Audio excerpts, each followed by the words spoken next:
Hey, collective. What is up? What is up? What is up? What is the tea, my beloved? What is going on? How's it going? I hope this message finds you well, stepping onto your highest timeline and just living life, not staying too much in your head, not focusing too much on your heart, trying to attain masculine and feminine balance and just trying to alchemize that energy, that stank rank energy that keeps coming your way by getting out into nature and just sitting on the grass and just chilling the fuck out. Okay, allowing the sun to penetrate you, allowing the rain to penetrate you, wherever you are in the world, whatever the energy is, whatever this, if you can get outside, I would really encourage you to get outside. Today, my love, I'm bringing a love reading. And I know some of you might be like, oh, hell no. Oh, hell no. But I'm bringing a love reading, beloved. And I know I'm sorry, baby. I'm really sorry. Some of you are a bit like, oh, enough of these love readings already. But clearly, Spirit and your spiritual team want you to listen to this message. So if this message resonates, please do stay, like, share, and follow. If this message doesn't resonate, just keep the energy moving. I don't tap into your energy, and I certainly hope you don't tap into mine. And let's get it started. So the message that I got before pressing the record button is that they're in too deep. So somebody has got their eye on you, or you've got your eye on somebody, and you're both in too deep, irrespective of whether you're masculine or feminine. Now,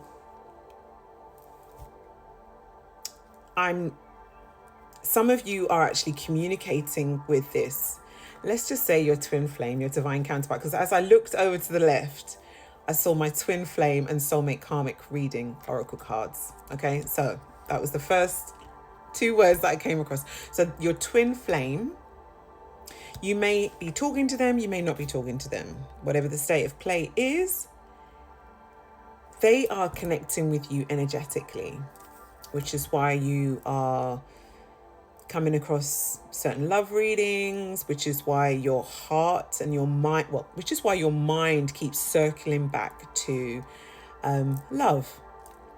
You've done the work, you're still doing the work, you're working through those blocks, you're working through your past life traumas. You have gone through multiple ego deaths, multiple awakenings, and you have been in hermit mode. You've been in hermit mode, and now you are thinking, okay, so the energy field is a bit lighter. I want to start stepping out. Your third party situations, whether it be on your side or the other side, they're fizzling out. They're basically non-existent. It's what Spirit's saying. The third party connection is non-existent. So now Spirit has put you in energetically back together to say, okay, now energetically everything is in alignment for there to be more than just a glance, or more than just a message, or more than just a date, what have you. Spirit wants you to take the next step,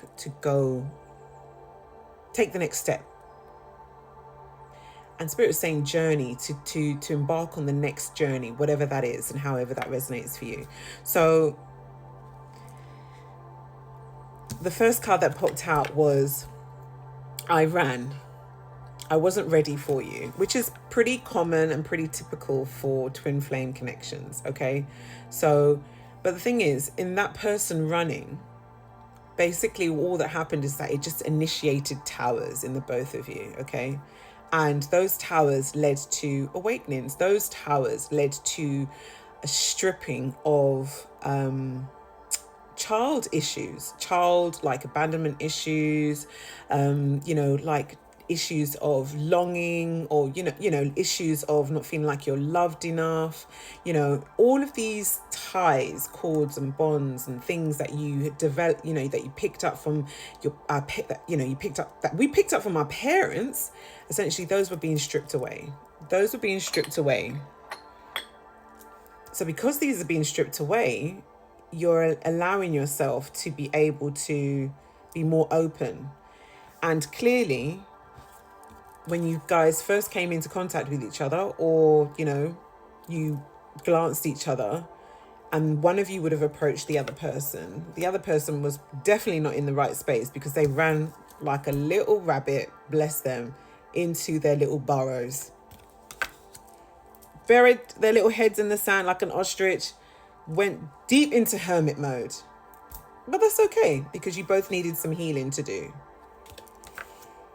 But it seems like you and your divine counterpart are manifesting each other anyway. So whilst the other person ran away from you, you're both manifesting each other. Remember I was saying that you're both coming into sort of like alignment now. You're out of your tower moment. You're out of hermit mode. The third party is bye. Because they're always, you're always on their mind and vice versa. Whenever, and I always say to my clients, whenever somebody pops into your mind, your mind's eye, and you think about somebody, trust me, that person is thinking about you at that exact same time.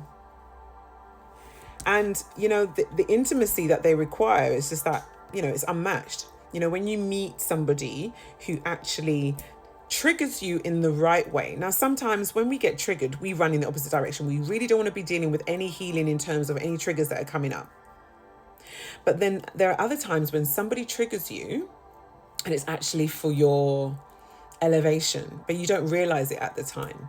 So even though this person ran, they're realizing now, oh, actually, I have been manifesting you. And I do want to hold you because you're always on my mind. You're always on my mind. And the final card that came out was, I'm sorry, I couldn't be what you needed me to be. Now, I'm not picking up that you per se needed your divine counterpart to be a particular person, to do a particular thing. I think that's more them. That's more their energy. They had built up an energetic imprint in their mind of what they thought you wanted from them, when in actual fact, that wasn't the state of play. Because they hadn't spoken to you about it, because they ran. And because they ran, there was no conversation, there was no interactions, and they didn't speak about it. So in their minds, they built up this whole narrative. But in actual fact, the narrative isn't so.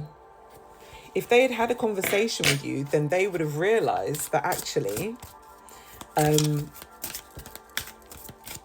you didn't want anything from them, literally,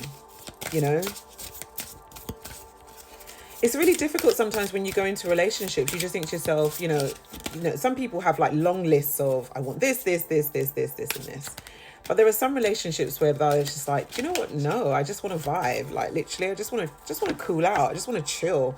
And as I say that, I see angel numbers 227755, and literally just pulling an angel number card, and angel numbers 999 have popped out.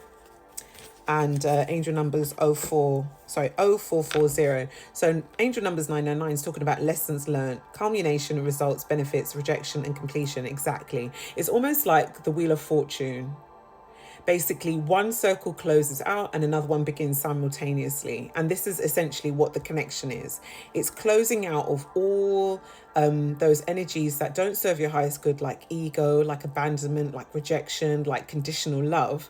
And it's bringing in all of those things that are the opposite of to what I've just said. So you're bringing in unconditional love. You're bringing in intimacy. You're bringing in understanding, So basically, this angel number is saying, take stock of your accomplishments and how far you've come.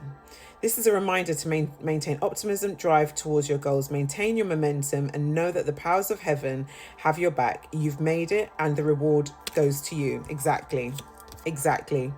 So angel numbers 0440 is intuition, betrayal, pessimism, relating value, insight, increased perception, and love and monogamy. We're going to have to go into a part 2. Yeah.